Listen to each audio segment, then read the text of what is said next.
안녕하십니까. 한국학술연구원의 함재봉입니다. 오늘 제가 사실로 도전한 현대사 시리즈에서 자유민주주의의 씨앗을 뿌린 그 기독교 정신에 대해서 말씀을 드려보도록 하겠습니다. 제가 그동안에 이제 쓰고 있는 한국 사람 만들기라는 그 시리즈 중에 특히 3권에 이제 해당되는 내용이고, 오늘 뭐 시간이 짧은 관계로 다 말씀은 못 드립니다. 책이 1000페이지가 넘습니다. 그러니까 근데 혹시 나중에 궁금하신 분들은 더 또 책을 좀 참조를 해주시고요. 오늘은 가장 개략적으로 그리고 이번 그 기획 취지에 맞게끔 말씀을 드려보도록 하겠습니다.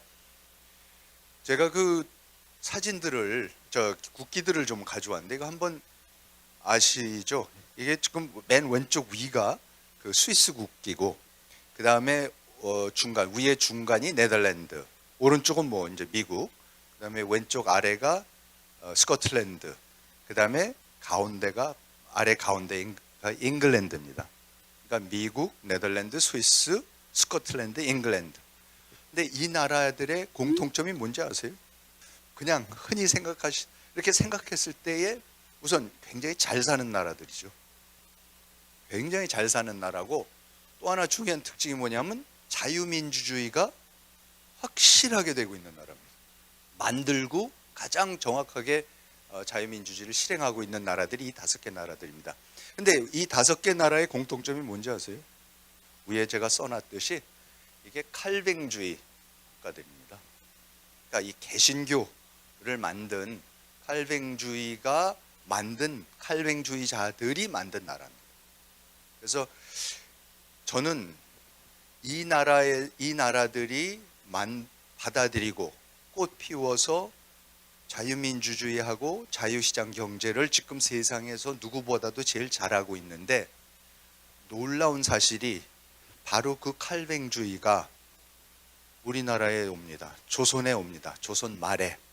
그러니까 그 조선 말에 오는, 우리가 알고 있는 뭐 안더우드 목사, 스크랜튼 목사, 아펜젤러 목사, 이 모든 분들이, 알렌 목사, 이분들이 전부 다 이 칼뱅주의에 기반을 하고 있는 분들입니다. 쉽게 말씀드리면 기독교, 개신교라고 이해를 하시면 됩니다. 그래서 저는 우리의 자유민주주의와 우리의 자유시장 경제 체제가 어떻게 도대체 만들어졌을까, 그거를 이해하는 데 있어서 이 나라에서 이 꽃 피운 이 칼뱅주의와 이 자유주의, 이것이 무엇인지를 알고, 그게 어떻게 해서 해필이면은 19세기 말에 조선이라는 이 나라에 그 씨앗이 뿌려져서, 그게 어떤 과정을 거쳐서, 지난한 과정을 거쳐서 결국은 대한민국 건국에 결정적인 기여를 하게 됐는가, 그리고 오늘날 우리가 여기에 어떻게 와 있는가, 그거를 한번 쭉 연결을 시켜보는 그런 시간이 되겠습니다. 이 칼뱅주의라는 건 이제 스위스에서 나왔고요. 그 칼뱅이라는 사람이 스위스에서 24년 동안 활동을 하면서 칼뱅주의를 이제 만들어낸 사람이고, 이 칼뱅주의가 스코틀랜드로 건너가서 스코틀랜드 건너간 칼뱅주의를 장로교라 그럽니다. 그리고 그 똑같은 칼뱅주의자들이 영국으로 건너가서는 그 사람들 우리가 일컬어서 청교도라 그러고요. 이 칼뱅주의자들이 네덜란드로 가면은, 네덜란드 갔을 때는 네덜란드 개혁교회가 됩니다. 그럼 예를 들어서 언더우드 목사, 연세대학교를 만드신 언더우드 목사 같은 분은 다닌 그 대학도 그렇고 신학대학도 그렇고 교회가 바로 네덜란드, 뉴저지에 있는 네덜란드 개혁교회 출신입니다. 그리고 뭐 로스 목사, 나중에 말씀 나오겠지만 한글 성서를 하기 시작한 로스 목사 같은 분은 스코틀랜드 장로교 선교사로 만주에 와서 선교를 하시던 분이고, 아무튼 이게 다 같은 가족들입니다. 그래서 제가 뭐 이 시간에 길게 이 칼뱅주의하고 개신교 이런 거를 말씀을 드릴 시간은 안 되지만, 그냥 사진으로상으로 몇 개만 말씀드리겠습니다. 이게 지금 가운데가 보시는 그 교황청 바티칸이고요. 왼쪽이 마틴 루터, 오른쪽이 장 칼뱅, 그 두 분이 이제 이 그 바티칸을 상대로 해서 그 종교 개혁을 일으킨 분들이죠. 근데 이제 제가 이 칼뱅주의가 제가 말씀드리는 대로 그냥 그냥 자유민주주의와 자유시장 경제랑 연결됐다는 게 그 제 주장이 아니라 굉장히 유명한 학자들이 오래전부터 이미 우선 토크빌이라는 프랑스 출신 귀족 이 미국을 1830년대에 가서 미국에서 머물면서 프랑스 출신이기 때문에 프랑스 혁명을 겪었던 프랑스 출신이 미국을 건너가서 보고서는 너무나 자기네랑 다르다. 너무 프랑스하고 미국이 다르다라는 거를 그때 책으로 써냈는데 그게 이제 소위 미국의 민주주의란 명저고 아직까지도 미국의 민주주의 우리가 생각하는 자유민주주의를 이해하는데 가장 중요한 책 중에 하나고요. 오른쪽에는 이제 그 막스 베버의 유명한 프로테스탄트 윤리와 자본주의 정신 그 책 표지고 이제 막스 베버인데 뭐 이 사람은 당연히 자본주의 자유시장 경제라는 게 어디서 나오느냐? 지금 프로테스탄티즘에서 나온다. 칼뱅주의에서 나온다는 얘기를 했습니다. 그러니까 제가 그냥 마음대로 말씀을 드린 게 아니라 가장 권위 있는 학자들이 정말로 오랜 세월 동안 유럽하고 미국하고 자본주의와 봉건주의 이런 거를 다 비교를 해보면서 아직까지도 우리가 세상을 이해하고 자본주의를 이해하고 자유시장 경제를 이해하고 뭐 자유민주주의를 이해하는 데 있어서 가장 결정적인 이론과 실질적인 그 역사적 사실을 제공했던 그분들의 그 이론에 저도 기대해서 지금 오늘 이 말씀을 드립니다. 제일 먼저 방금 말씀드렸던 토크빌이 이런 얘기를 했습니다. 이거 꼭 한번 우리가 같이 읽어볼 만해서 제가 가져왔는데요. 미국의 민주주의란 글에 이렇게 했습니다. 내가 합중국에 도착했을 때, 미국에 도착했을 때 우선 나의 시선을 바로 잡아끈 것은 이 나라의 종교 양상이었다. 그러니까 이제 그 프랑스 사람이니까 카톨릭이었고, 이제 미국에 오니까 이제 이 개신교 국가죠, 기독교 국가죠.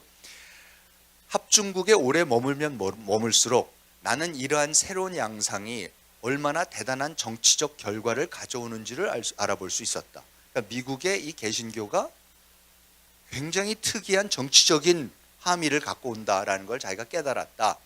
프랑스에서 나는 종교 정신과 자유 정신이 언제나 서로 정반대 방향으로 나간다. 여러분들 우리가 그렇게 생각할 계몽주의, 사람이 이성적이 되려고 그러면은 합리적이고 이성적이면 뭔가 신앙, 종교 이런 거를 극복해야 된다고 생각을 하죠. 종교는 뭔가 이렇게 무조건 맹신해야 되고 믿어야 되고 좀 미신적인 측면도 있는 게 종교다. 그래서 이제 칼 막스 같은 사람이 종교는 인민의 아편이다. 그래서 절대 있으면 그러니까 이제 공산주의 국가에서는 기독교를 절대 못 믿게 하고 이제 그런 거죠. 그 전통이 이제 프랑스에서도 똑같은 전통이거든요. 그러니까 프랑스 혁명 때는 프랑스 혁명에서 왕과 왕족만 죽인 게 아니라 사실은 사제들과 수녀들을 훨씬 더 많이 죽였습니다. 그 프랑스 혁명 당시에 26,000명의 사제와 수녀들을 죽였습니다. 그러니까 사실 반종교적인 게 강했던 거죠. 그러니까 그런 데에서 지금 온 토크빌이라는 사람이 그래요. 그럼 우리는 유럽에서는 프랑스에서는 종교하고 인간의 계몽, 뭐 인간의 이성 이런 거는 맨 반대 방향으로 간다. 종교적인 거를 죽여야지 인간의 계몽과 이성이 살아난다라고 생각을 했는데 하지만 아메리카에서 이들은 이 종교 정신과 자유 정신은 서로 긴밀하게 연결되어 있으며 같은 땅에서 함께 군림한다. 미국인들은 머릿속에 자유와 기독교를 밀접하게 연관시키고 있기 때문에 이 둘을 떼어놓는 것은 상상조차 할 줄 모른다. 그러니까 기독교를 믿는 것, 자기네가 신앙생활을 하는 것 자체가 민주주의와 자기 개인의 자유라는 거하고 어떻게 떼어놓고 생각할 줄 모른다는 거죠. 신앙의 자유를 위해서 같은 사람들이고 더군다나 그리고 모든 사회가 교회를 중심으로 만들어져서 교회에서 항상 모여서 정치적인 사안도 논의하고 자기네들이 투표도 하고 하는 그 교회의 모습이 기본적인 사회 단위의 모습이 됐었던 나라 사람들이기 때문에 프랑스 사람들하고는 전혀 다르게 지금 정치적 자유, 개인의 자유와 종교의 문제를 생각한다. 둘 사이에 아무런 모순이 없다고 생각하는 게 이게 굉장히 이상한 사람들이라고 토크빌이 그때 이제 간파를 합니다. 저는 한 걸음 더 나가서 이제 미국이 소위 그 미국의 유명한 그 독립선언서의 그 제퍼슨이 이제 쓴 얘기인데 우리는 영어로 제가 써와서 죄송하지만은 우리는 다음의 진리는 자명한 것으로 생각한다. 즉 모든 인간은 전부 다 평등하게 창조되었다. 이걸로 딱 시작을 하거든요. 미국 독립선언서의 서문이. 그러니까 당연히 모든 인간은 동등하게 만들어졌다. 성별, 신분, 인종, 종교 그렇죠? 남녀 다 평등하다고 우리가 그렇게 믿는데 근데 저는 한번 여러분 생각해 보시면요. 인간이요. 진짜 평등한 인간이 있습니까? 똑같이 생긴 사람도 없어요. 다 달라요. 세상에 인간은 평등하다라는 원칙만큼 이상한 원칙이 없어요. 생각해 보시면 인류의 역사적인 경험을 통해서 우리의 일상적인 경험을 통해서 한 번도 확인한 적이 없는 일이 인간은 똑같다는 거예요. 그러면 인간은 똑같이 창조됐다라는 이거는 굉장히 어떻게 보면 형이상학적인 얘기예요. 현실에서는 없는 얘기니까. 근데 그래서 저는 이게 어디서 나온 사상인가? 만민이 평등하다고 자유민주주의에서 우리가 당연히 받아들이는 제1의 원칙인데 이게 어디서 나온 생각이냐, 사고방식이냐. 이거는 기독교가 아니면 나올 수가 없는 사상입니다. 이건 유교에도 없고요. 힌두교에도 없고요. 불교에도 없고요. 전부 다 카스트 제도가 있고 다 신분 제도가 있고 어느 종교나 그렇습니다. 근데 이 기독교라는 종교에서만 희한하게 인간이 다 똑같다고 그럽니다. 그 인간이 평등하다라는 이 사고방식이 어디서 나왔을까를 생각해 보면요.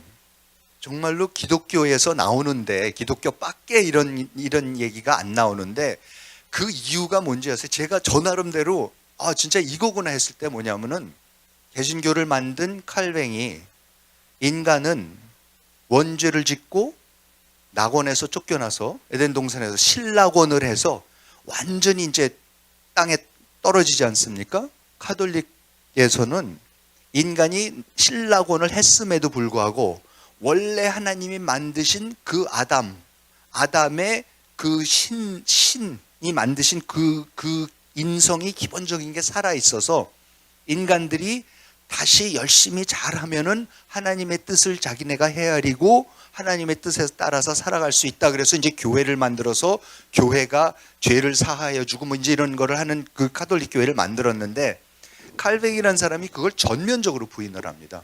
개신교 믿으시는 분들은 이거 정확하게 아셔야 되는 부분인데 뭐냐면 신락원을 한 인간은 그냥 원죄의 덩어리예요. 그냥 원죄의 덩어리인데 그 중에서 더 잘나고 덜 잘난 놈이 어디 있냐는 거죠. 교황이든 신부님이든 무슨 주교님이든 귀족이든 평민이든 천민이든 뭐든 똑같이 원죄 찌든 존재다. 그러니까 똑같다는 거죠. 그러니까 인간이 동등할 수 있는 거는 개신교에서 말하는 다 죄에 찌든 하나님의 절대적인 일방적인 은총이 아니고서는 누구도 구원받을 수 없는 자기 힘으로는 자기의 구원을 어떻게 해볼 수가 없는 그런 형편없는 존재라는 그 신학이 나오니까는 인간은 이제 누구나 아무리 신분이 어쩌고 저쩌고 해도 경제력이 막 똑같다는 거죠. 이런 인식론적 회의주의 이런 게 나오기 때문에 나는 죄인입니다. 정치인이 됐든 지도자가 됐든 뭡니까? 나도 죄인이고 내가 다 알 수가 없다.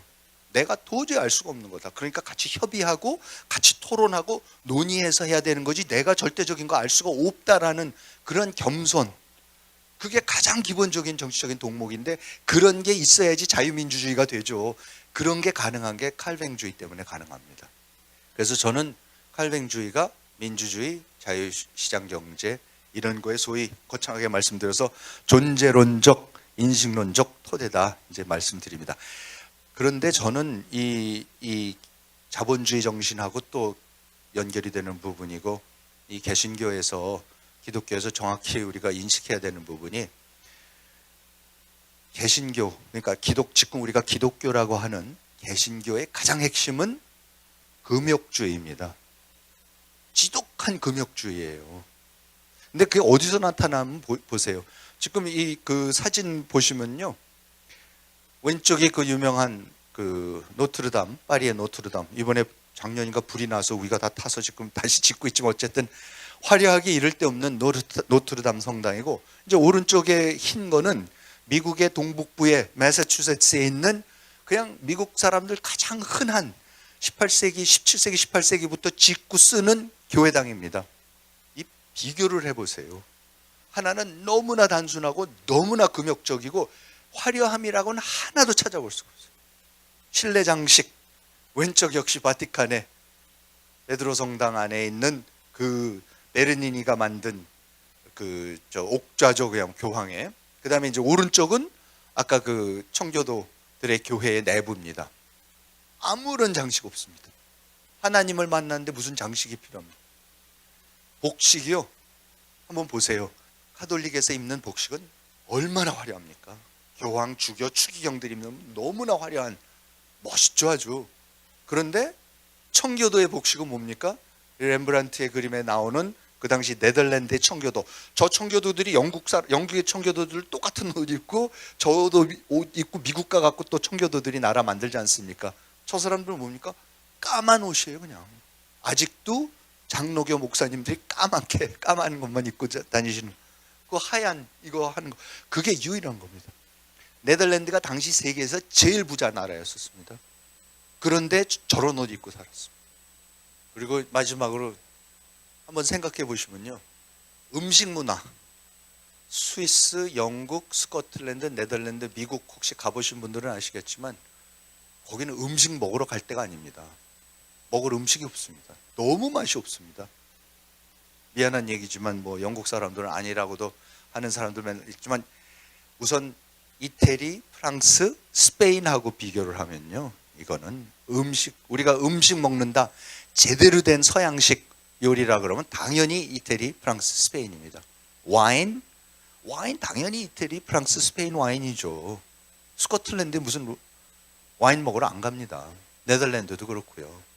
그런데 차이가 뭐냐? 스위스, 영국, 스코틀랜드, 네덜란드, 미국은 개신교 국가들이고 이탈리아, 프랑스, 스페인은 카톨릭 국가입니다. 개신교 국가들은 지독한 금욕주의입니다. 명품 브랜드 어디서 나옵니까? 이태리, 프랑스, 스페인에서 나옵니다. 다른 데서는 안 나와요.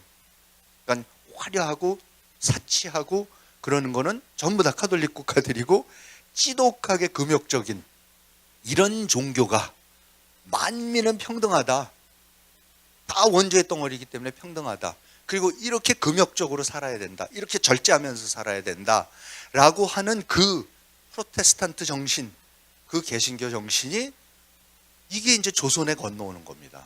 그래서 1884년에 건너와서, 뭐 이건 아시는 분들은 아시겠지만 저 자세하게 저는 책에서도 다 다뤘는데 너무나 드라마틱한 얘기들이고, 제가 요 장을 아예 제목을 신의 한 수라고 붙였어요. 정말 그 알렌 목사가 원래는 중국에 파견돼서 남경에 가서 1년 동안 살다가 이상하게 중국이 뭐 안 맞아요. 그래서 어떻게 중국 맨날 싸우고 그래갖고 도저히 안 되겠다고 딴 데를 가자 그랬더니, 그때 친구 하나가 야 1882년에 조선하고 미국하고 수교를 했는데 이제 막 공사 하나만 가 있고 아무것도 없는데 너 한번 언젠간 열릴 테니까 한번 조선을 가보는 게 어떻겠냐. 그래서 이 양반이 혼자 조선에 와갖고 뭐 그때 와 있던 후트공 사람 만나보고 이렇게 돌아다녀 보더니 마음에 든다 그래갖고 다시 중국에 가서 자기 부인하고 1살짜리 아이를, 갓난쟁이를 데리고 서울에 와요. 서울에 와가지고 와서 선교를 하면 안 되니까 그때 미국 공사관에 의사로 등록을 해갖고 의사로 하고 있었어요. 그게 갑신정변 1884년 12월 4일 3개월 전이에요. 그러니까 의도적으로 조선에 파견된 사람도 아니었고, 선교사도 자기가 이상하게 중국에서 못 견디겠어서 왔어요. 그것도 선교사도 아닌 의사로 저걸 해갖고 왔는데 3개월 후에 갑신정변이 일어났는데, 그때 이제 그 안국동에서 저 우정국 낙성식에서 그때 이제 그 뭐 김옥균, 서재필 이런 사람들이 정변을 일으켜서 그 당시에 가장 권세가였던 민영익, 가운데 사진에 있는 민영익을 죽여요. 그래서 민영익을 죽이기 위해서 그때 서재필하고 서재창, 일본 가서 군사훈련을 받고 온 이분들이 원래 군인들이었어요.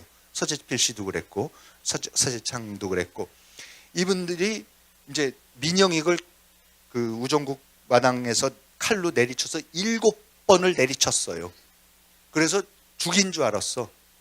근데 그렇게 하고 이제 뭐 가서 이제 고종하고 민비를 저렇게 해서 이제 정변이 일어나서 3일 천하를 하는데, 그 와중에 그 현장에 있었던 미국 공사하고 그 멜렌도프라는 그 독일 사람이 급히 알렌을 불러요. 의사, 서양 의사가 와 있는 걸 알았기 때문에 그 사람들은. 그래서 알렌을 불러갖고 알렌이 3개월 동안 극진하게 해서 완전히 죽은 사람을 살려내요. 그래서 그 책에 보면은, 자기 그 일기에 보면은 자세하게 어디가 어떻게 찢어졌고 뭐가 어떻게 되고, 의사였기 때문에 그걸 살려내니까는 고종하고 민비가 뭘 원하냐, 그래서 병원 짓게 해달라. 그래서 어떻게 됩니까? 그때까지만 해도 카톨릭 천주교도들이 그렇게 박해를 당하고 아무런 전교를 못하게 됐던 나라에 갑자기 광해원이 열리고 의사들은 다 와서 해도 된다고. 그러니까는 그때 일본까지 건너와서 못 건너오고 있었던 언더우드하고 아펜셀러하고 스크랜턴이 갑자기 광해원이 열린다 그러니까 1885년 4월 6일 부활절날 제물포에 같이 배를 타고 들어와요. 그렇게 해서 조선 선교가 시작이 되는 겁니다. 그래서 저는 이건 신의 한 수다, 이거야말로 신의 한 수다 그러는 거고, 요거는 제가 그냥 넘어가겠습니다. 시간 관계상 또 그 보빙사 파견을 통해 갖고 또 미국에 가서 이 감리교 또 선교가 되기 시작하는 놀라운 계기가 동시다발적으로 일어나는데, 그거는 그 시간 관계상 생략을 하겠습니다. 다만 참 그때 당시에 감리교가 선교를 하러 올 때에 제일 처음에 맥클레이 목사라는 분이, 일본에 가시면은 혹시 나중에 도쿄에 가시면 아오야마 가쿠인 대학교라고 있는데, 그게 이 기독교 그 감리교에서 만든 학교예요. 근데 거기에 이제 초대 총장이셨던 분인데, 이분이 이제 처음으로 조선에서 혹시 이 선교가 가능할까 해갖고 건너오는데, 그게 1884년 6월 19일이에요. 이분이 처음에 배를 타고 부산에 딱 도착해서 그날 써놓은 일기를 보면요, 전 너무나 이 일기 감동적인 게, 한번 읽어보겠습니다. 부산은 역사적으로나 상업적으로 중요한 곳이다. 아마도 일본을 정복하고 그 후손들이 아직도 일본을 통치하고 있는 용감한 부족이 출항한 곳이 그것도 이곳일 가능성이 높다. 조선반도에서 오히려 건너가서 일본에 황실이 됐다, 뭐 이런 얘기 우리 많이 하잖아요. 그 얘기를 지금 난생 처음 조선에 오는 미국 목사가 지금 그 얘기를 해요. 부산에 도착해서 쓴 일기에.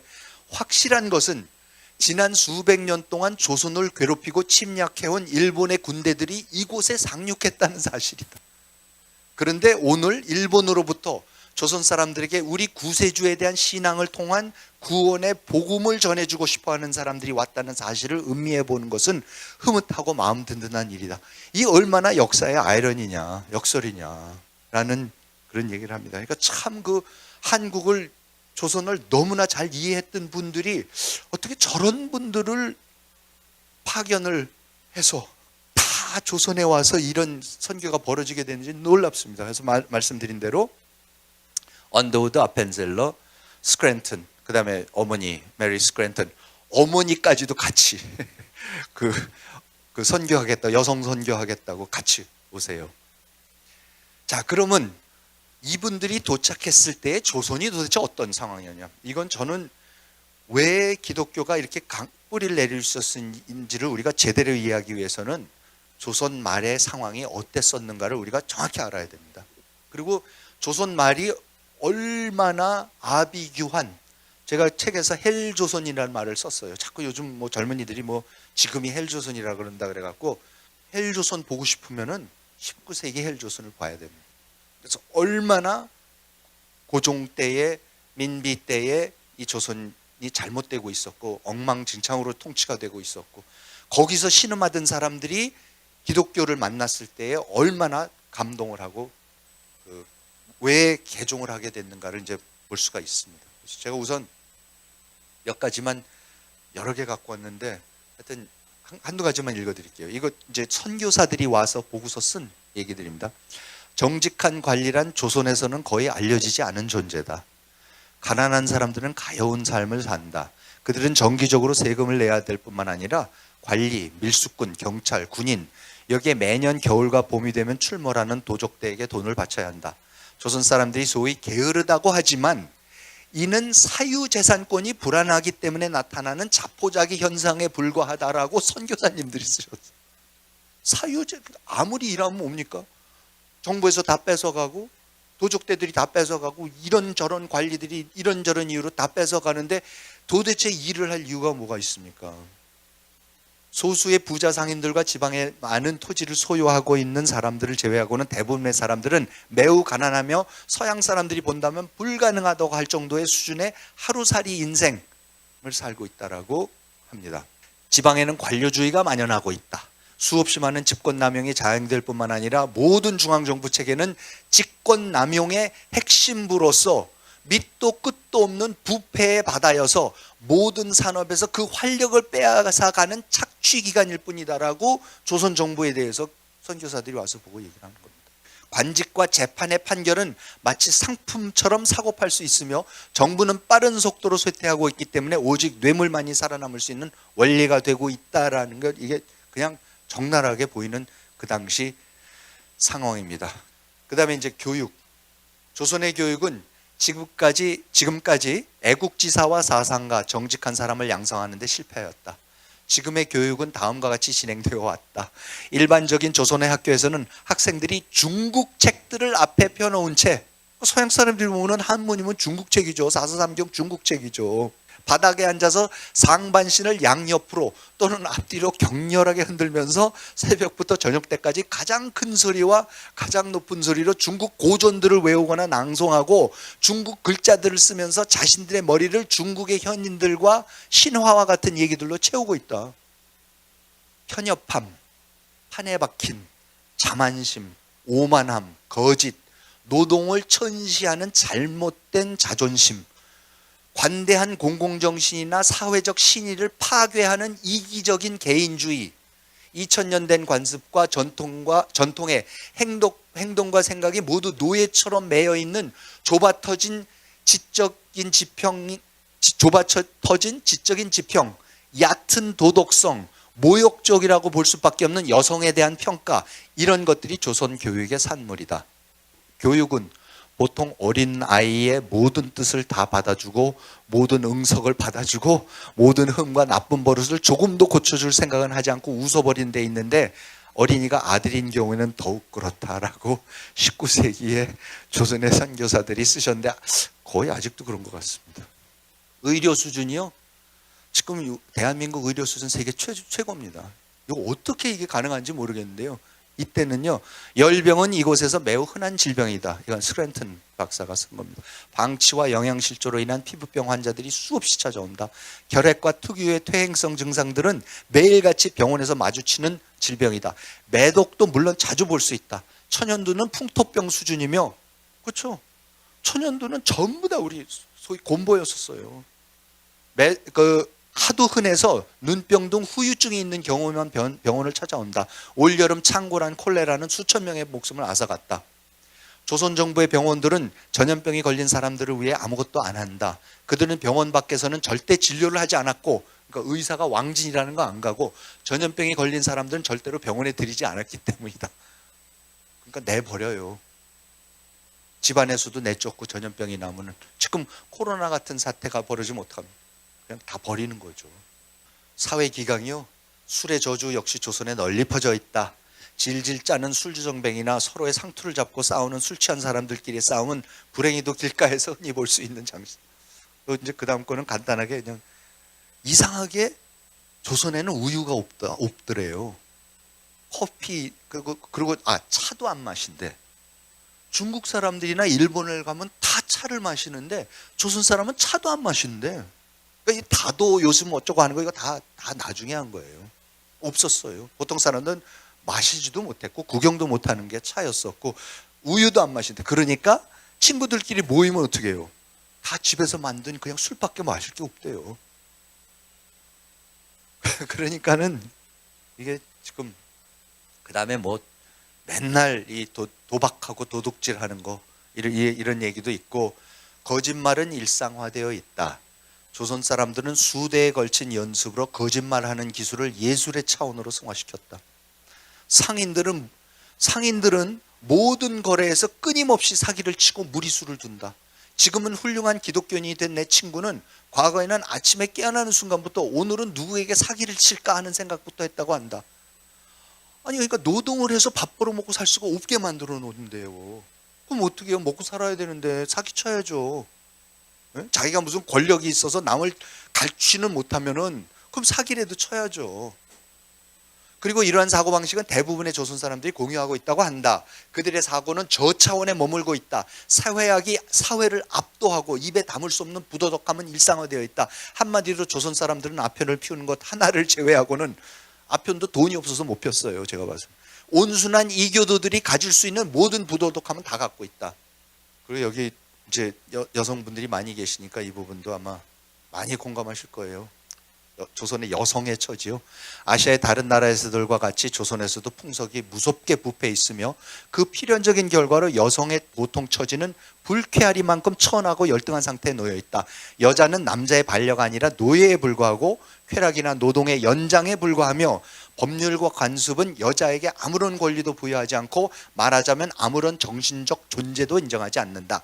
남편이나 부모의 지배 아래에 있지 않는 여자는 누구나 주인 없는 짐승처럼 먼저 차지하는 사람의 소유물이 된다는 것은 널리 인정되고 법정에서도 공인된 원칙으로서 논박하려고 생각한 사람은 아무도 없다. 무슨 얘기인지 아세요? 주인 없는 짐승처럼 먼저 차지하는, 이게 보쌈이에요. 여러분 무슨 연속공도 있었고 보쌈이 옛날에 우리 아름다운 뭐 이상한 미풍양속 비슷한 뭐 과부를 구제해주는 뭐 그냥 남편 없고 부모 없으면은 짐승처럼 아무나 차지한대요. 여자는 이름이 없다.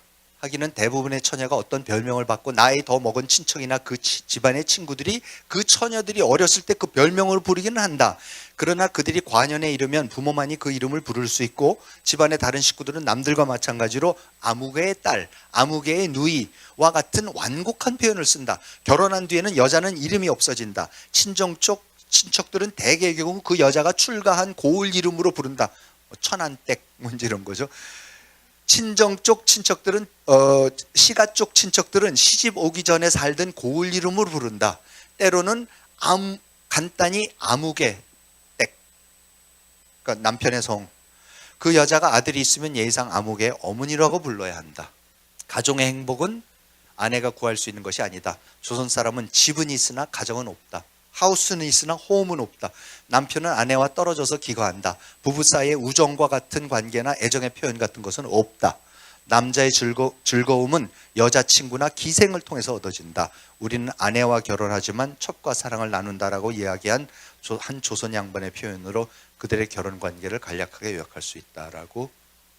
그 다음에 이제 이 미신에 대한 부분인데 이건 읽지 않겠습니다. 길어서 워낙 그 미신들이 많아갖고 불교도 탄압을 하니까 없어지고 유교는 남자들의 거니까 여성들은 그냥 미신밖에 없어요. 악녀들과 악마는 기도와 제물을 바치고 북을 치고 방울들을 울리는 등 일일이 열거할 수 없이 수많은 의식을 통해서 달래야만 한다고 믿는다. 라고 이제 합니다. 또 넘어가겠습니다. 자, 이런 상황에서 이제 기독교가 오는 거예요. 그래서 와갖고 아까 말씀드린 이제 왼쪽 사진이 광해원 알렌 목사가 민비하고 고종한테 받아서 허락을 받아서 지금 이제 연세대학교 교정 안에 있는 그 광해원이고요. 오른쪽이 이제 보구 여관이에요. 보구 여관이 뭐냐면은 와서 스크랜턴이랑 알렌이랑 스크랜턴이랑 진료를 하기 시작하는데 조선 여성들이 내외를 하지 않습니까?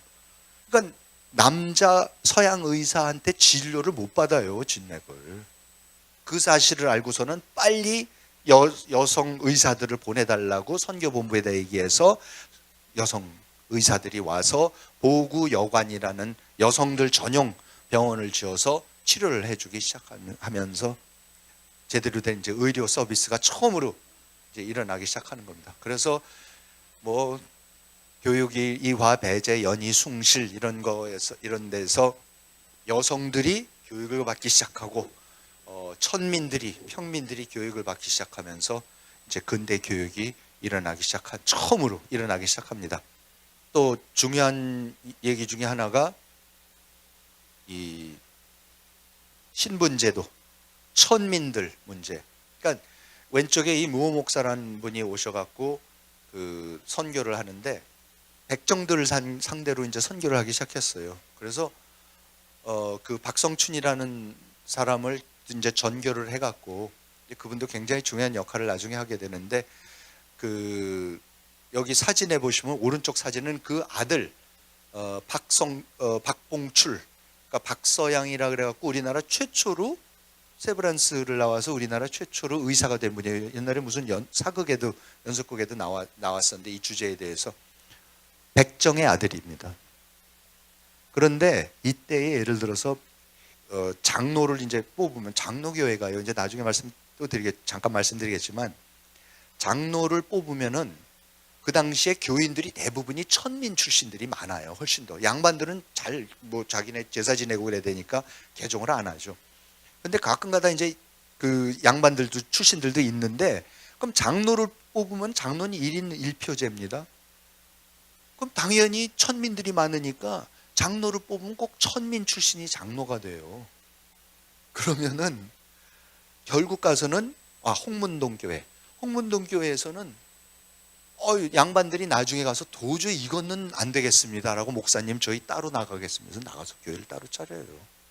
그러니까 아무리 기독교를 믿고 그래도 이게 안 깨지는 거예요, 처음에는. 그렇지만 어쨌든 이거를 깨고자 한 것. 처음으로 반상의 구별 없이, 그렇죠? 천민까지도 같은 자리에 앉아갖고 같이 예배를 드리는 거. 놀라운 일입니다, 조선에서는. 그런 일을 처음으로 해내는 게 기독교입니다. 그 다음에 이제 그 기독교 여성들에 대한 저기인데요. 이 사진을 보시면은 왼쪽에 여매례시고 다 우리나라 교육과 그 여권 운동과 그 독립운동에 결정적인 역할을 하셨던 분들이 여매례, 중간이 박에스더, 최초로 유학 가서 의사 자격증을 따온 분이시고 오른쪽에 하란사죠. 그런데 여러분 매례가 뭔지 아세요? 메리. 왜요? 조선 여성들은 이름이 없었어요. 그러니까 세례를 줄 때 당신 이름이 뭐냐 그러니까 이름이 없어요. 그래서 지어줘요. 그래서 여메레, 에스더는 에스더죠. 에스더 영어 이름. 그 다음에 란사, 하란사. 란사가 뭔지 아세요? 낸시. 그 다음에 김환란.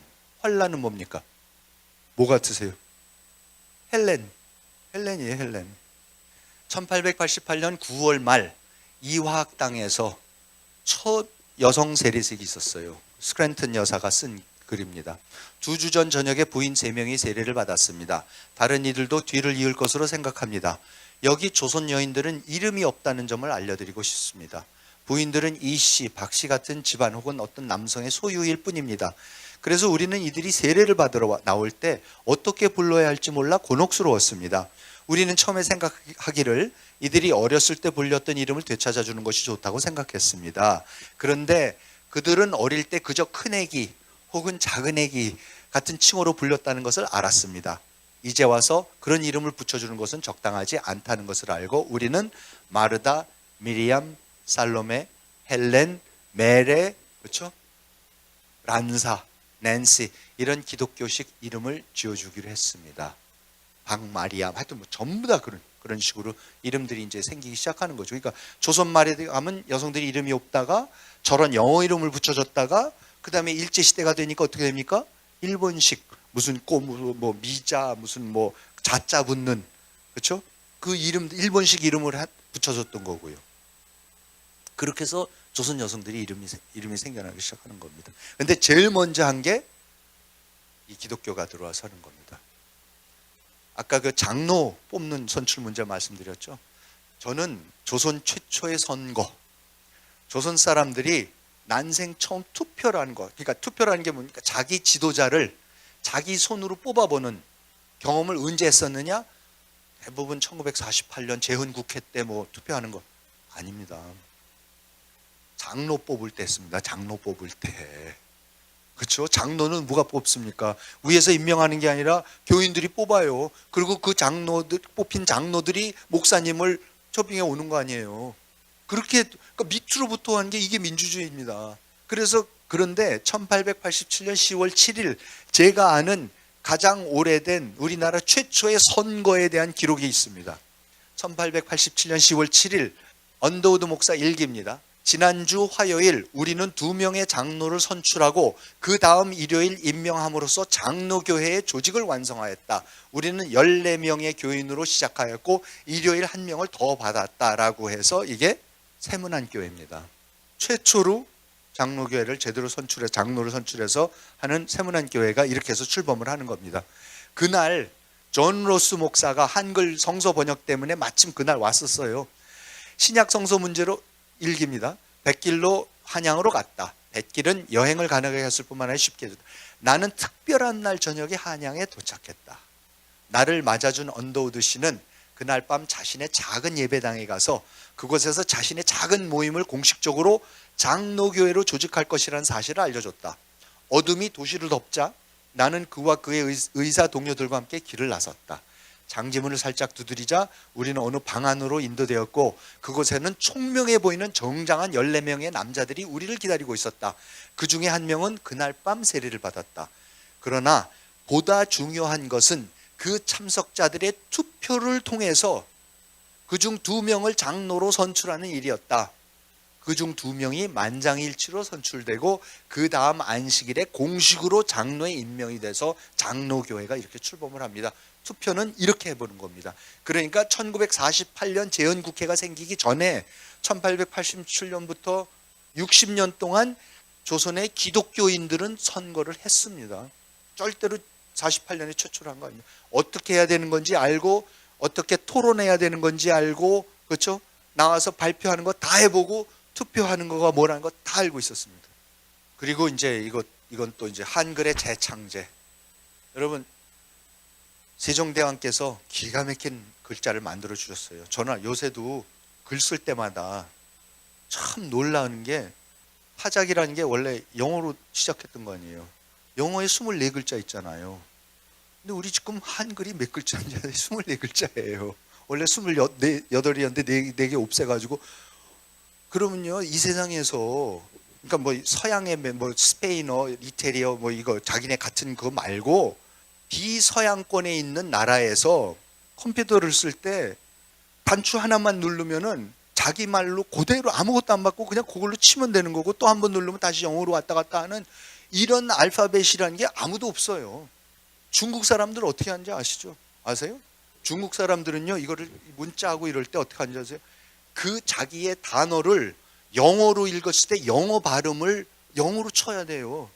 그러니까 리 그러면 리를 영어로 RI로 치면은 한자로 리가 쫙 나와요. 그 중에 자기가 또 내려가서 원하는 걸 골라야 돼요. 그렇게 해서 쳐요. 그러면 이 속도나 이런 것이 이게 비교가 안 되는 거예요. 근데 이 한글이라는 거는 세종대왕께서 위대한 창제를 하셨지만 어떻게 합니까? 세종대왕 때부터 조선의 4대부들은 학자들은 절대로 안 쓰겠다 그래요. 완전히 도태가 돼요. 그래서 기독교 그 선교사들이 왔을 때도 뭡니까? 전부 다 중국 책만 보고 있다는 거 아니에요. 그래서 이분들이 와갖고는 이걸 그럼 성경을 이제 와서 번역을 해야 될 때 뭘로 하지? 그랬을 때 이 언문이라는 걸 발견하고 너무나 놀래요. 그래서 이것도 이제 그 당시에 그 언더우드인가 이분이 쓰신 거예요. 선교사들은 성서와 기타 기독교 문학과 서적들을 언문이라고 불리는 조선의 글로 인쇄한다면 조선 사람들 모두가 글을 읽을 수 있게 할 수 있을 것이라는 사실을 한눈에 알아봤다. 그렇게 함으로써 여자도 배울 수 있을 정도로 쉽기 때문에 언문을 그토록 경멸하던 사대부 계급을 일시적으로나마 소외시킬 수밖에 없었다. 사대부들은 한문으로 된 성경책 읽겠다 그런 건 중국서 가져와서 읽으라 그러는 거고 그 사람들 빼놓고 나머지 90%는 그럼 이걸로 하자 한글로. 조선의 글은 따라서 기독교를 전파하는 데 있어서 헤아릴 수 없이 값진 도구가 되었다. 무지한 남자, 여자, 아이들도 곧 글을 읽고 쓸 수 있게 되었다. 사대부 계층이 자신들의 성경과 책들을 굳이 중국어로 인쇄하는 것을 원한다면 그렇게 해주겠지만 일반인들은 한글을 사용하면 됐다. 언문은 며칠이면 배우고 곧바로 조선어 성경을 읽고 조선의 말과 글과 말을 배울 수 있었기 때문에 선교사들에게도 큰 축복이었다.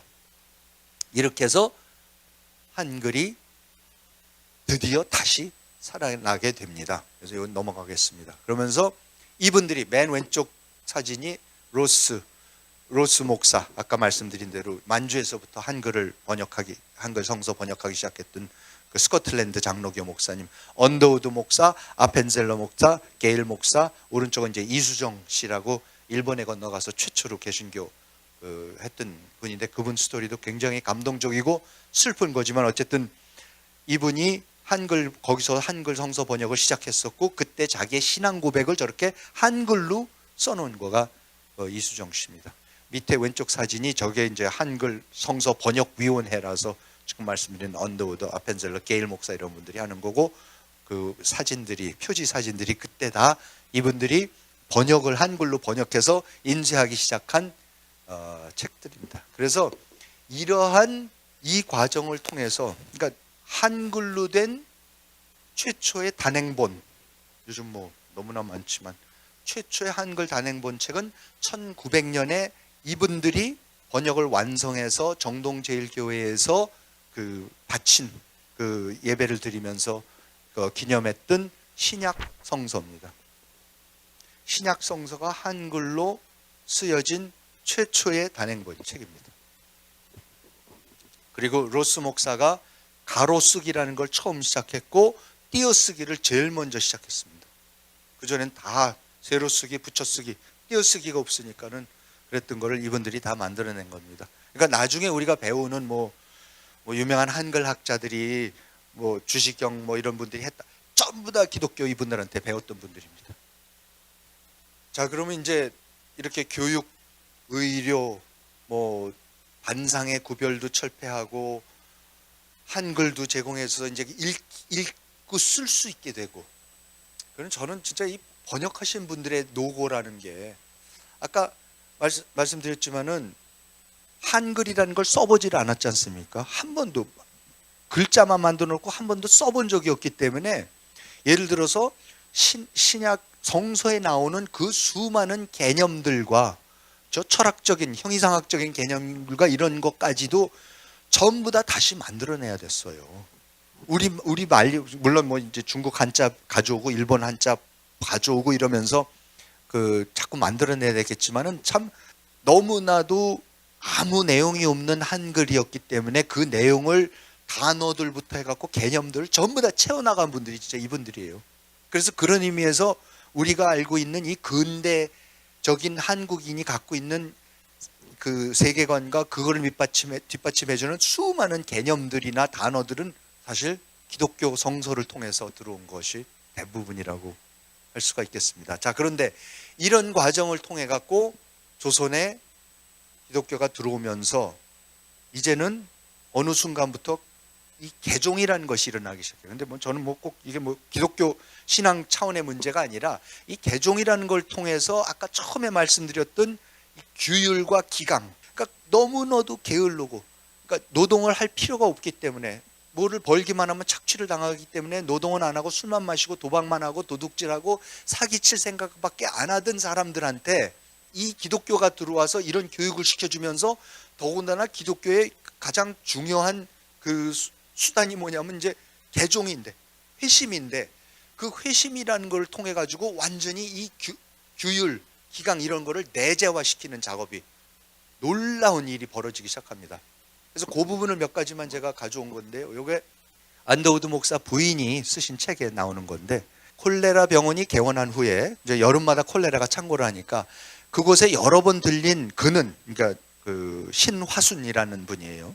여기 근처 사는 사람이었는데 그는 그러니까 이 사람들이 처음에는 왜 선교사들이니까는 그 조선 사람들이 직장도 없고 아무것도 없으니까 그렇게 모여든대요. 서양 사람들이니까 돈이 좀 있어서 심부름에도 시키면 그 심부름하고 그렇게 사람들이 꼬였대요. 근데 이제 그런 사람 중에 한 사람이었어요. 이 신화순도. 그는 그런데 외국 여자들이 밤새도록 병든 조선의 노동자들을 간호하는 것을 보고 놀랬다. 어느 날 그중 한 명이 모든 노력에도 불구하고 죽자 그를 위해 목 놓아 우는 것을 보고는 놀라고 감동하여서 이 종교에는 무엇인가가 저들로 하여금 우리를 이토록 사랑하게 하는 것이 있다. 생면부지 사람인데 도대체 왜 간호를 해주며 자기 가족들 간호하기도 힘든 상황인데 전염병이 돌고 그러면은 그리고 그 사람이 그래서 죽으면은 목 놓아서 운다는 거예요. 또 가족들도 안 울 정도인데 그래서 자신을 잊어버리는 내가 전에는 꿈도 못 꿔본 어떤 것, 신비로운 것, 영광스러운 것, 아, 내 것이었으면 하면서 개종을 하겠다고 온다는 거예요. 그래서 이런 일들이 벌어지기 시작하고 한 가지 얘기만 더 말씀드리면은 신화순이 이제 행주 사람들인데 행주의 신화순이 가서 이제 전도를 했어요. 그래갖고 한 번은 전도 다 돼 있으니까 제발 좀 목사님 오시라 그래서 언더우드 목사 내외가 드디어 이제 행주를 갔어요.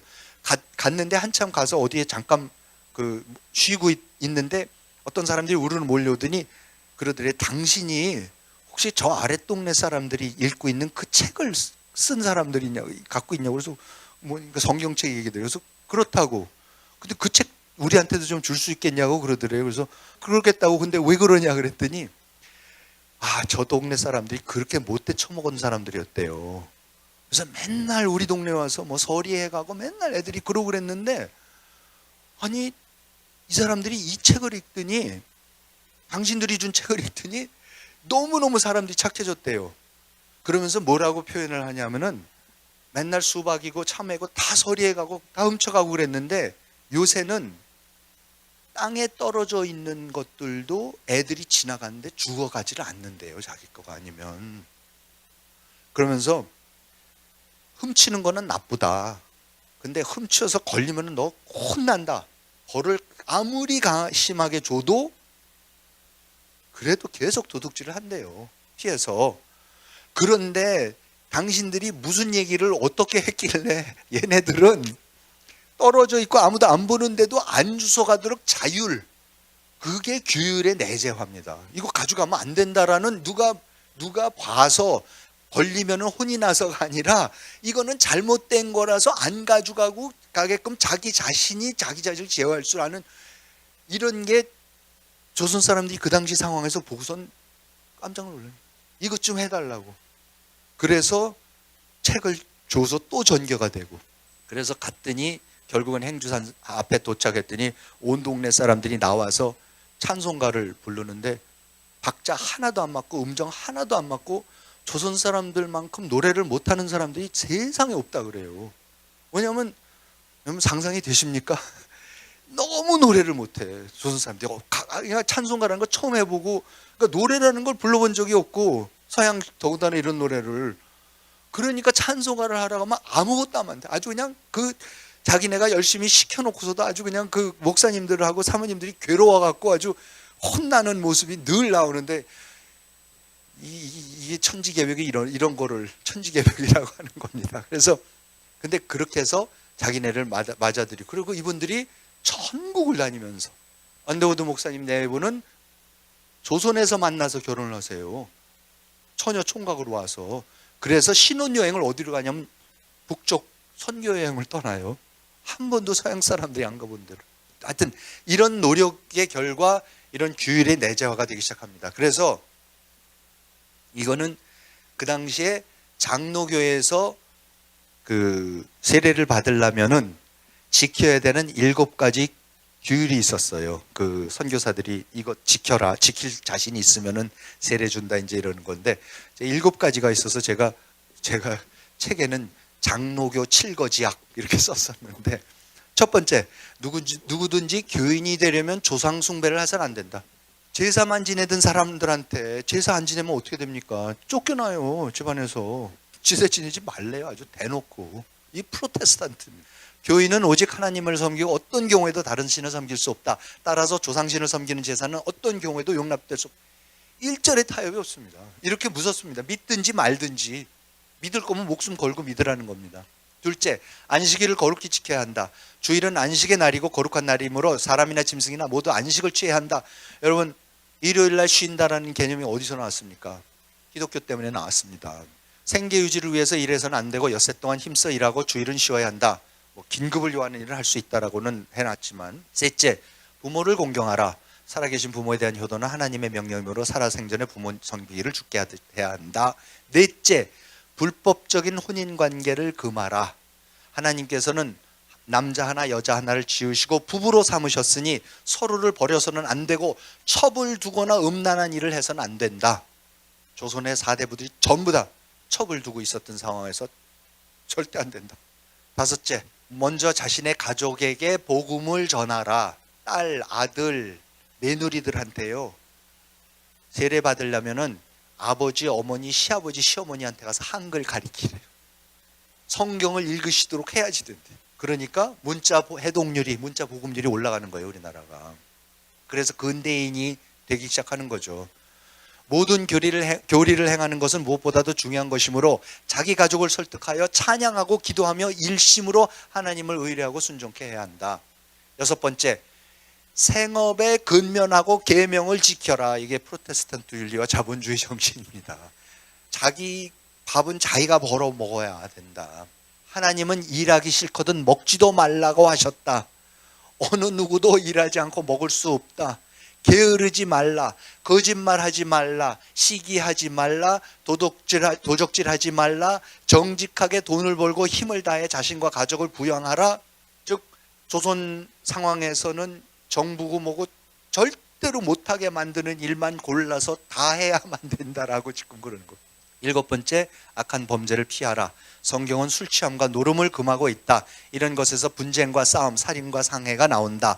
포도주 아편을 만들거나 먹거나 팔지 말고 도박집을 개설하지 말고 어떤 방법으로든지 남을 타락시키는 일을 해서는 안 된다.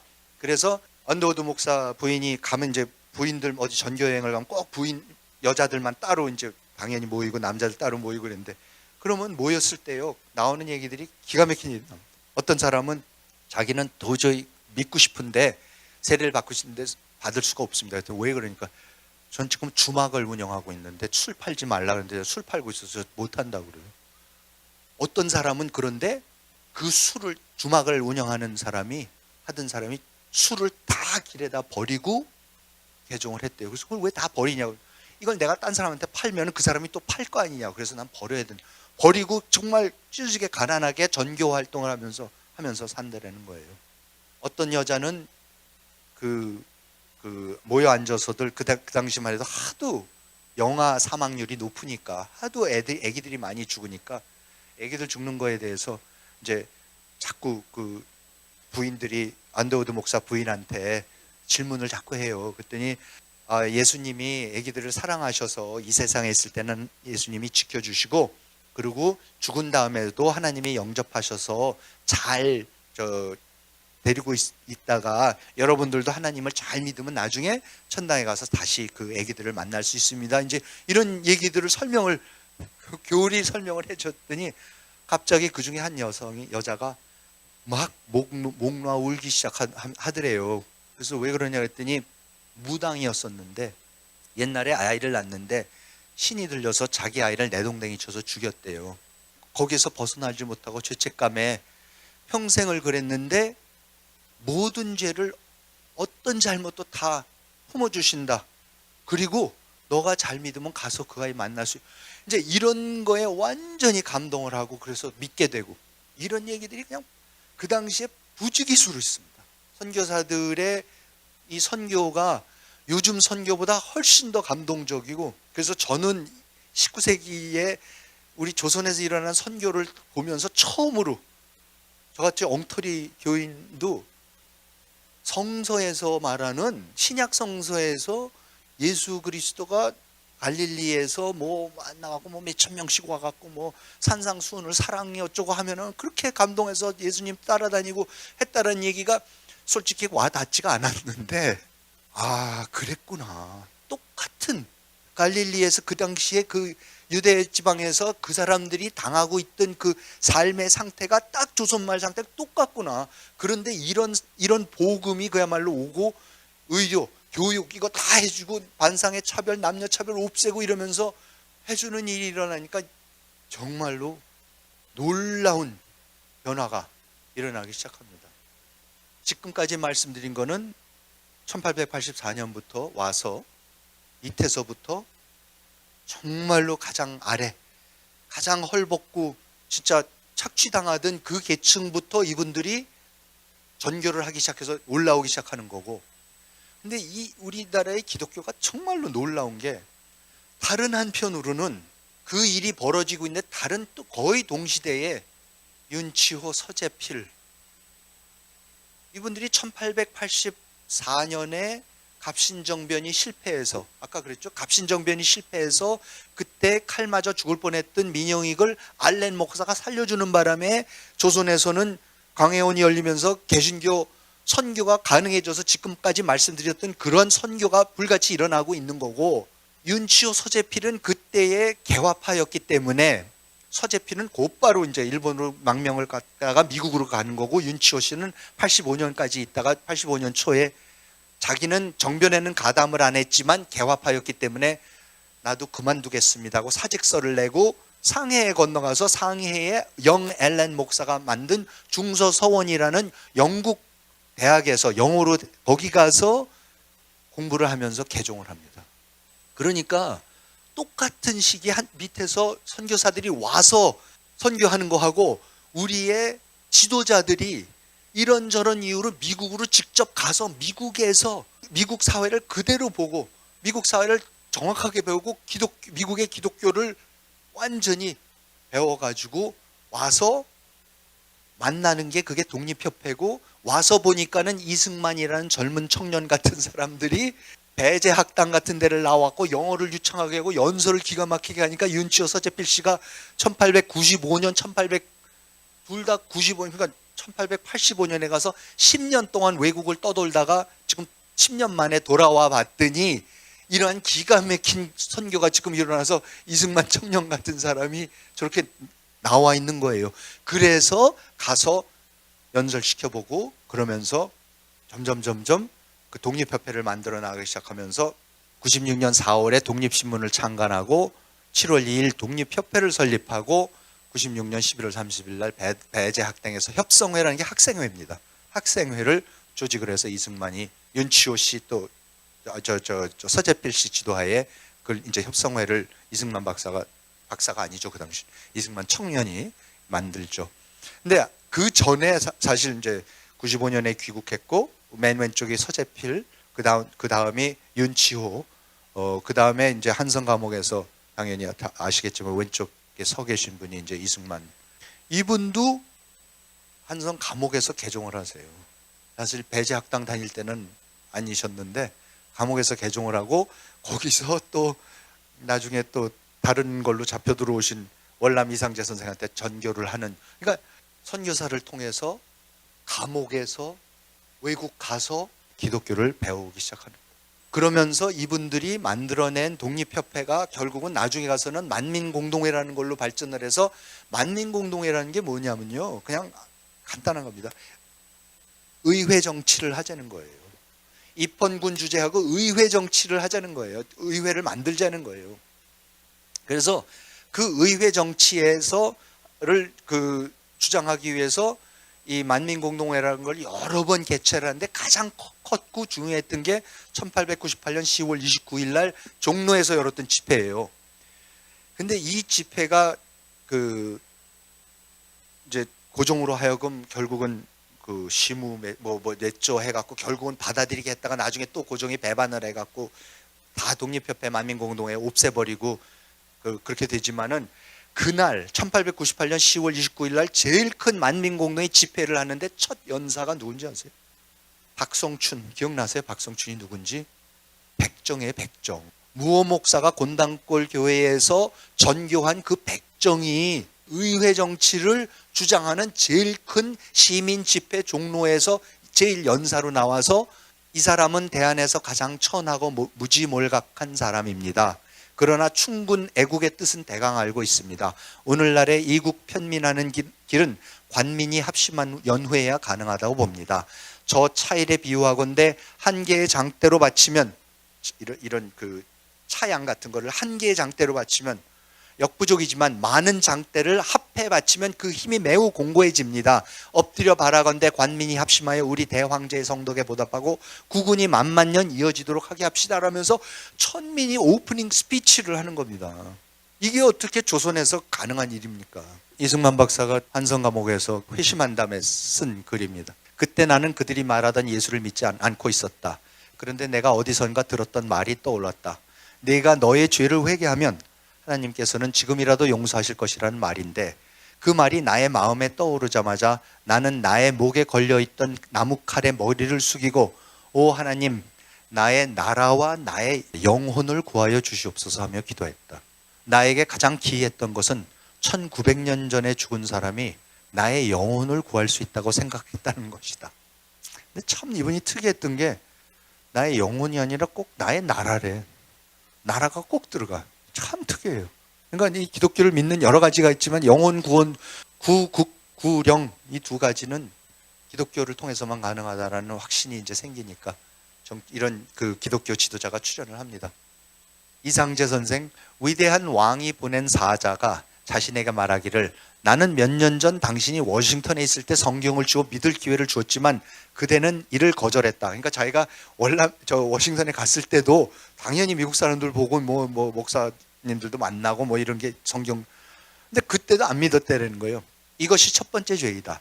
또 나는 그대가 독립협회에 있을 때도 기회를 주었지만 당신은 반항했을 뿐만 아니라 다른 사람들이 믿는 것까지도 방해를 했다. 에이 뭐 그런 거 믿냐고 그랬다는 거 아니에요.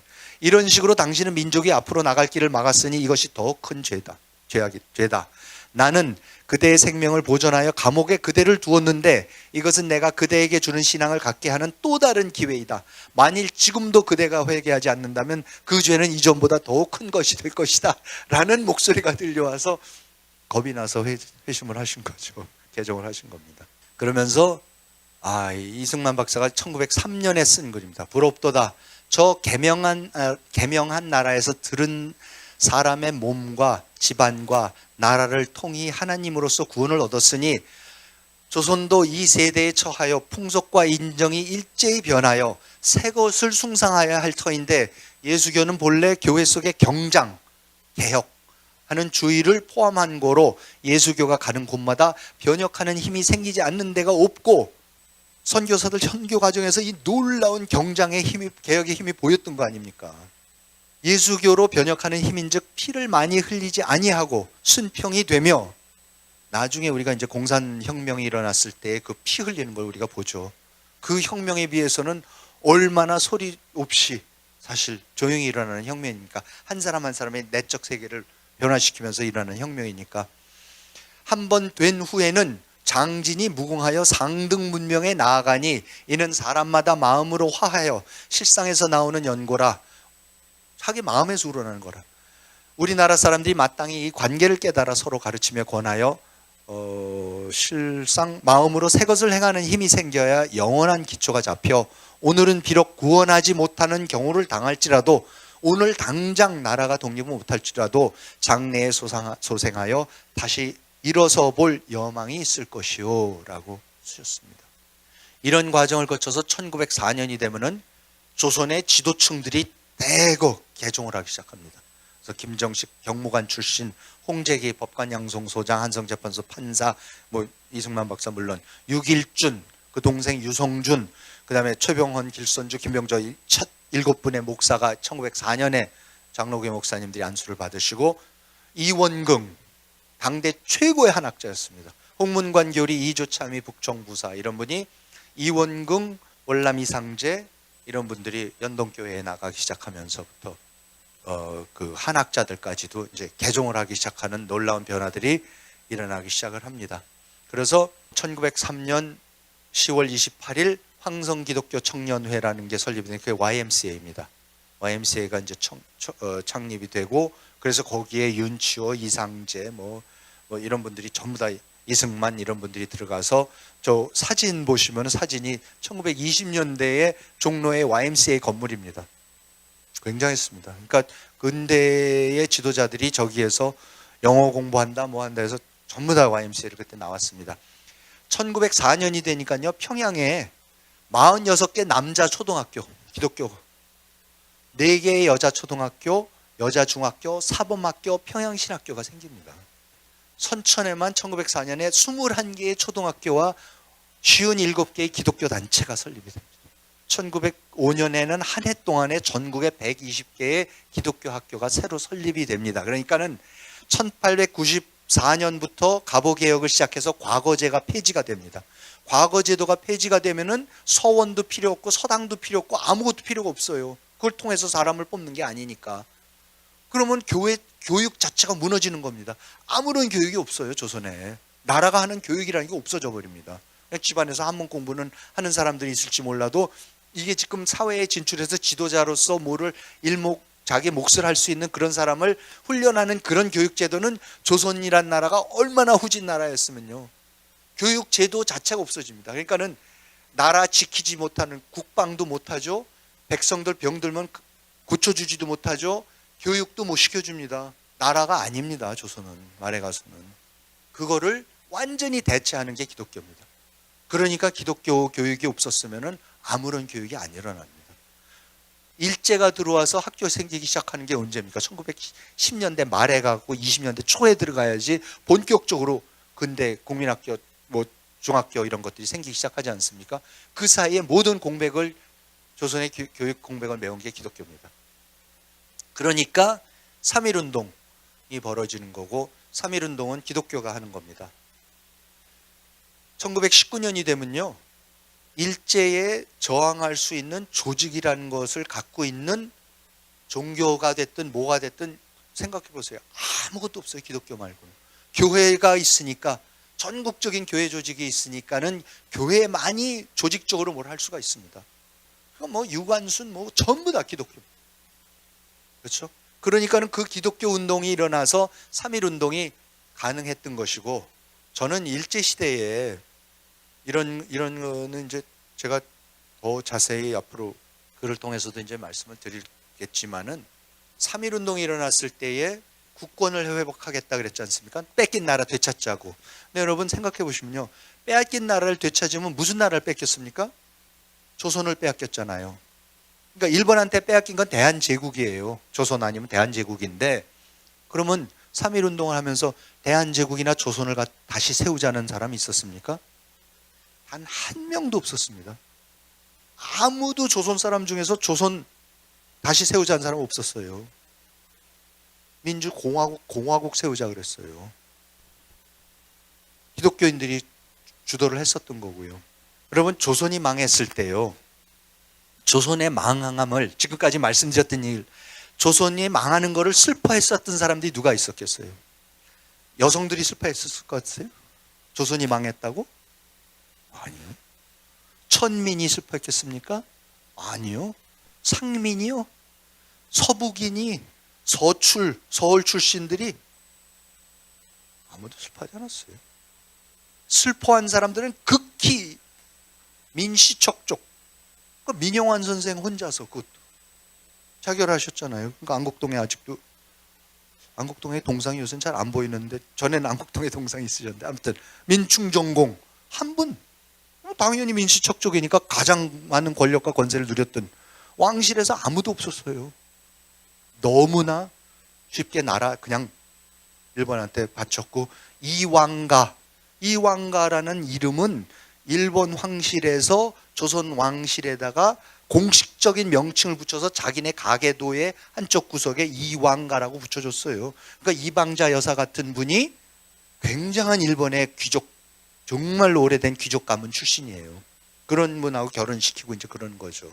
그래서 자기네 걸로 흡수를 시키고, 저는 나라가 망했는데 2천만 가까이 되는 나라가 망했는데, 우선 2천만의 나라가 망할 수가 없습니다, 여러분. 북한 보세요, 안 망하잖아요. 절대로 우리 못 내주겠다 그러면 절대 안 망합니다. 그냥 나라를 팔아넘겼기 때문에 없어진 거죠. 진짜 말 그대로 돈 받고 팔아넘겼기 때문에 없어진 거고, 그러니까는 전혀 슬퍼하는 사람 하나도 없었어요. 그러니까는 사실은 일제시대가 대부분의 조선 민중들의 입장에서 봤을 때는 조선에 비해서 100배 나아요. 교육시켜주죠. 병원 있죠. 다 해줘요. 무슨 공원 열어주고, 우리 창경궁 같은 거를 갖다가 동물원 만들었다고 이따구 소리 하는데, 외국 사람들이 와서 보고서 했던 얘기가, 당시에 세계의 모든 수도를 다 다녀봐도 공원 하나 없고, 박물관 없고, 도서관 없고, 대학 없고, 무슨 크다란 건물 하나도 없는 수도라는 건 처음 봤다는 거예요. 한양에 뭐가 아무것도 없어요. 그런데 일제가 들어와서 오히려 그런 궁궐들을 열어가지고 보통 사람들이, 평민들이, 상민들이, 천민들이 들어와갖고 이제 구경하게 해주고 그러는 거죠. 우리가 시민으로서 공원이 있어야 되는 건데, 녹지가 있어야 되고 요새 그런 거, 이제 그런 걸 하는 거죠. 그런데 그렇게 사실은 일제시대가 대부분 사람들이, 조선 사람들이 봤을 때는 솔직하게 조선 말보다는 훨씬 난 상황이었는데도 일제시대에 끝까지 저항한 사람들이 있어요. 뭐예요? 기독교예요, 기독교. 왜? 우상숭배 문제 때문에. 기독교만이 끝까지 저항한 거예요. 그러니까 독립은, 그러니까 물론 이제 만주 이런 데 있는 이제 사회주의자들, 그렇죠? 사회주의자들이 이제 바깥에서 운동하는 게 있는 거고, 내부에서 끝까지 교회를 지켜가면서 어떻게 해서든지 이거 닫지 못하게 하면서 끝까지 버티는 분들이, 그게 기독교입니다. 그러니까 독립운동이라는 거는 기독교를 빼놓고는 우리가 상상할 수 없습니다. 그래서 해방과 건국이 됐을 때 드디어 이제 중앙청에서 저렇게 이제 귀국, 이승만 박사 이런 분들 다 귀국하는 거. 그 다음에 이제 오른쪽 사진은 제가 일부러 1948년 재헌국회 때 투표하는 모습인데, 아까도 말씀드린 대로 저게 처음 투표하는 게 아닙니다. 그렇지만 이제 기독교인들은 저 많이 보던, 투표하라 그러면 뭐 하라는 건지 정확히 알았던 거죠. 나머지 사람들이 투표가 어떻게 하는 거냐고, 누구 찍어야 되냐고 물어보고 이제 그랬었지만은 기독교인들은 아니었었습니다. 그래서 1945년 11월 28일 날 임시정부 영수 환영대회라는 게 있었습니다. 근데 영수가 누구냐였었냐면, 그때 당시에 이승만, 김윤식, 김구 이렇게 세 분을 영수라고 그때 불렀었습니다. 그때의 이승만 박사는 요 대회에 참석을 못했는데 글을 보내셨는데, 여러분은 과거 40년간의 일본 학정 아래에서 사람이 감당하지 못할 감옥 생활과 신사참배 문제 등 온갖 압박을 당했다. 그런데도 신앙을 간직했고 아직도 이렇게 모인 것을 보니 예수의 능력이 실로 크심을 알겠다. 이제 우리는 새로운 국가를 건설할 것인데 기초 없는 집을 세우지 말자. 곧 만세반석 되시는 그리스도 위에 이 나라를 세우자. 건설은 먼저 땅을 찾아야 하고, 땅을 찾으려면 먼저 하나가 되어야 한다. 하나가 되어야 세계를 향해 큰 소리 칠 수 있다. 우리는 반만년의 긴 역사를 가진 민족이다. 우리가 하나가 되기만 하면 어떤 나라도 업신여기지 못하는 강한 나라가 될 것이다. 이승만 박사님 기독교 신자니까 그럴 수도 있다. 근데 김규식 씨는 사실 언더우드 목사가 고아처럼 이제 길렀던 분인데, 우리 운동은 제2단계에 들어섰다. 다른 나라가 침범할 수 없는 불가침의 강국을 세우려면 우리의 힘으로 될 것이 아니라 곧 하나님의 힘이어야 한다. 그런 까닭에 우리는 한 손으로는 하나님을 붙잡고 다른 한 손으로는 우리 서로 맞잡고 나가자. 그리하려면 우리는 먼저 자기 자신을 이겨야 한다. 우리가 우리를 극복하지 못했기 때문에 남에게 정복을 당했던 것이다. 우리가 잘하면 미 군정도, 소련 군정도 곧 없어질 것이다. 우리 그리스도라는 반석 위에 하나님의 나라를 세우자. 책임은 교회에 있다. 우리 기독교는 이승만 박사와 김주석과 나였다. 3천만 민족을 정치적으로나 교화적으로 지도해야 할 책임이 기독교에 있는 것이다. 그리고 김구 선생도 그리스도의 정병들이 내 뒤에 있고 하나님이 내 위에 계시니 내 담대히 이 자리에 서노라. 희망을 가질 수 있는 것은 어떤 나라든지 업신여기지 못하고 침략하지 못하는 강한 나라를 세우자 합니다. 여기에 이 두 개 방책이, 2대 방책이 있으니, 즉 건국과 건설을 동시에 하는 것입니다. 교화가 있는 나라는 아름다운 나라요 강한 나라입니다. 경찰서 열을 세우지 말고 교회 하나를 세우십시다. 아까 행주에 가서 저절로 도둑질 안 하는 아이들의 그 얘기, 그 교화입니다. 우리가 어떻게 하면 망하지 않는 강한 나라를 세울 수 있을까? 곧 성서 위에 세워야 합니다. 그렇게 해서 우리는 하나님의 국민이 되어 서로 잘 살아야 합니다라고 김구 선생도 얘기를 합니다. 완전히 건국은 기독교인들이 하는 겁니다. 저는 이게 무슨 신앙의 차원의 말씀이 아니라 그냥 객관적인 사실로 그렇다라는 말씀입니다.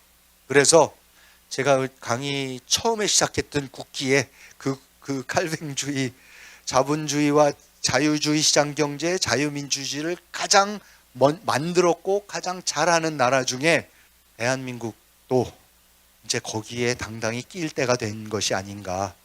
그리고 저는 이 역사의 이 흐름, 역사의 이 기적이 정말로 놀랍습니다. 그래서 우리 한국 사람들이, 대한민국 시민들이 이 역사를 알고 교인이든 아니든 객관적인 사실이 뭐고 그래서 우리가 이런 것을 할 수가 있었구나라는 그 이유를, 연원을 우리가 정확히 이해를 하고 따라서 그 부분을 앞으로 어떻게 더 키워나가면서 정말로 저 대열에 낄 수 있는 자유민주주의, 자유시장 경제의 나라를 세울 수 있을까, 더욱더 노력해야 되지 않을까 생각합니다. 경청해 주셔서 감사합니다. 이상 마치도록 하겠습니다.